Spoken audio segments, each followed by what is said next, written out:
Game one went to the challenger, and Nina told me during the commercial break, she said, I didn't want her to have to play it for the 2 cards, so she followed her instincts. They didn't work that time. Maybe they will this time. Same 2 decks of cards. Next card's off the top of the deck, and now, Nina, you need this game. Starting with you.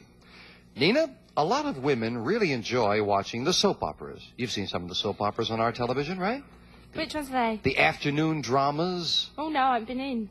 Oh, you've been in? You haven't seen No, them? I haven't been in to see them. Oh, you haven't been here to see them? Oh, you have them in England, too. The continuing dramas and all kinds of things happen. Yeah. A lot of women really enjoy watching them, so we asked 100 psychiatrists. Generally speaking, does watching soap opera characters solve their problems on television help women viewers deal with their own real-life problems?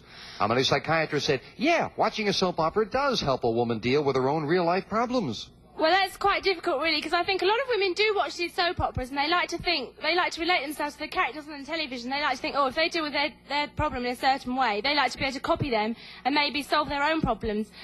But I think only about 40 do watch the television, try and solve their own problems. You say 40 psychiatrists say that helps. Yes. Okay, 40 out of 100, Diana. I can't see where it really helps them. They get so tangled up in those problems that it might even make... I'm getting tangled up. I'm gonna... I'm gonna go lower. You're gonna say lower. You don't think it helps? No. The actual number of psychiatrists who said watching a soap opera does help a woman deal with her own real-life problems is 29. You're right, Diana. It's lower.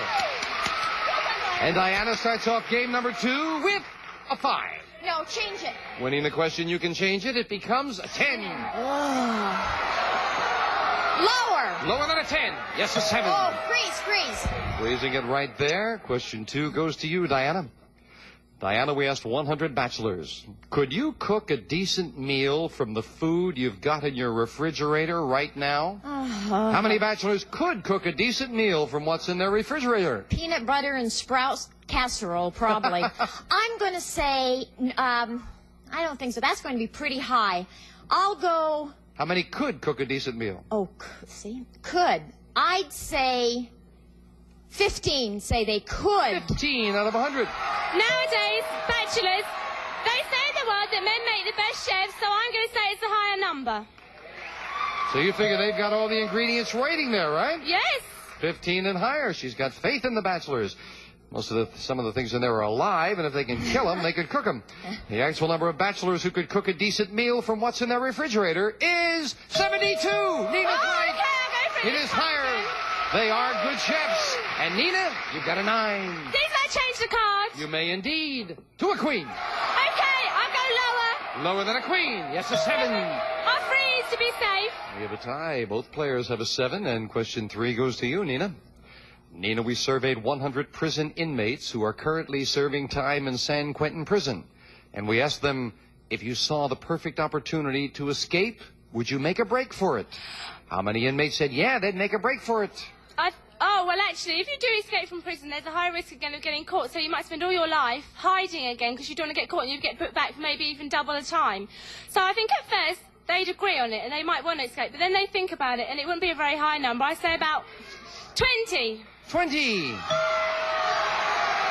Nina's reasoning went like the gross national product graph, up and down there, but she said 20 out of 100, if they had the chance, would make a break for it. I think that they're in there, and a lot of them aren't going to get out for an awful long time, and they might just feel they want to take the chance, see if they can get out and get away. I'm going higher. Higher. A lot of agreement from our audience on that. The actual number of inmates who would make a break for it is 61. Nina's right. Diana's right. They would. Diana with a 7. Change that, please. Big change to a 9. Not a good card. Higher. Against the odds, she says higher. No, it's not higher. Nina with a free chance to play off of her 7. I might have to change it. No, you may not. You didn't win the question. Higher, please. Higher than a 7, a 10. 10. I'll go lower, please. Lower than a 10, a 6. Oh my... Higher. Keep my fingers crossed. Higher. She's going for it to try to tie it up. No!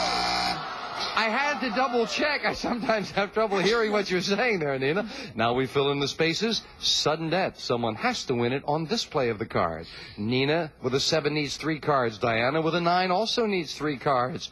Now, what's the decision going to be on this one? Diana, we asked 100 married men. If you were stranded on a desert island, would you rather be alone or with your mother-in-law?